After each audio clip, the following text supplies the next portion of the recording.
Bismillahirrahmanirrahim. Assalamualaikum warahmatullahi wabarakatuh. Hai anak-anak ustazah yang ada di rumah. How are you today? I am very well, thank you. And you? Semoga kalian semua yang ada di rumah dalam keadaan sehat walafiat. Amin. Kali ini kita akan belajar tentang penggunaan sifat operasi hitung bilangan. Nah, sebelum kita belajar penggunaannya, kita review dulu ya. Coba, sifat operasi hitung bilangan ada 3. Apa saja ya? Ya betul, ada komutatif, asosiatif, dan distributif. Masih ingat kan? Nah, jadi sifat-sifat operasi hitung bilangan yang telah kita pelajari ada komutatif atau pertukaran. Nah, sifat yang kedua, asosiatif atau pengelompokan.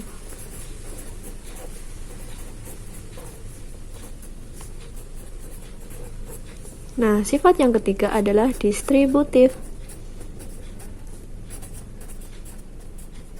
atau penyebaran. Nah, ternyata dengan menggunakan sifat-sifat tersebut sangat membantu untuk mempermudah perhitungan hasil operasi menjadi lebih cepat. Perhatikan contoh berikut ya. Simak baik-baik videonya. Nah, misalnya 200 ditambah 416 ditambah 300. Nah, coba kita menggunakan sifat komutatif. Berarti dengan cara pertukaran 200 ditambah 300 lalu ditambah 416.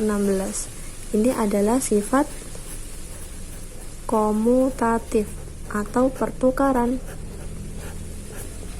Hasilnya 200 ditambah 300 adalah 500, ditambah 416 adalah 916.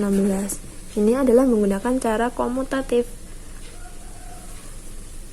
Ya. Nah, kalau kita menggunakan komutatif dulu.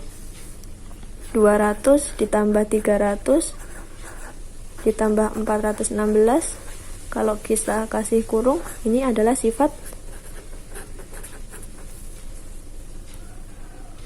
asosiatif atau pengelompokan.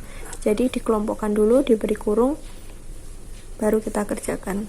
500 ditambah 416 hasilnya 916. Nah, jadi dengan menggunakan sifat komutatif dan asosiatif, kita bisa lebih mudah mengerjakan operasi hitung berikut, jadi lebih cepat kan? Oke, kita lanjut ke contoh yang kedua. Perhatikan baik-baik ya. Jadi misalnya 2 kali 6 kali 5. Nah, kalau kita menggunakan sifat komutatif, maka kita bisa mengubahnya menjadi 2 kali 5 kali 6. Ini sifat komutatif atau pertukaran. Daripada kita menghitung 2 kali 6 lalu kali 5, lebih mudah kita menghitungnya kalau 2 kali 5 dulu dikurung, lalu baru dikali 6. Nah, kalau diberi tanda kurung ini adalah sifat apa ya? Ya betul, sifat asosiatif atau pengelompokan, karena kita kelompokkan dulu. Nah, baru kita hitung 2 kali 5 sama dengan 10, dikali 6 sama dengan 60. Nah, mudah mengerjakan yang di komutatif dan asosiatif kan, daripada yang 2 kali 6 kali 5.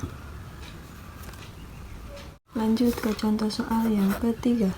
Misalnya 9 dikali 13 dikurangi 9 dikali 3.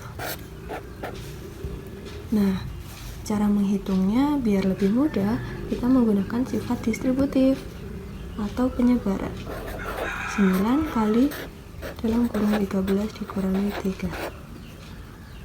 Jadi ini adalah sifat distributif pada pengurangan.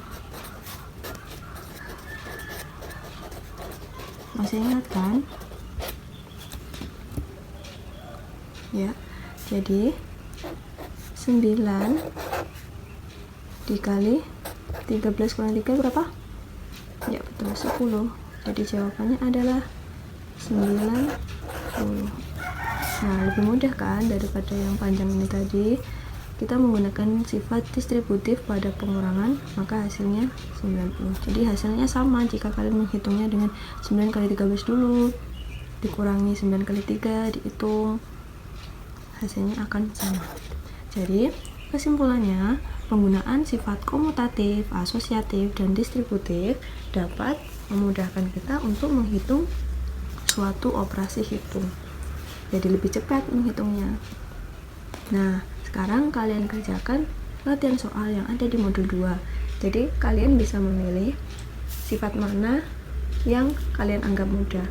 Jangan lupa kalian tuliskan itu sifat komutatif, asosiatif, atau distributif.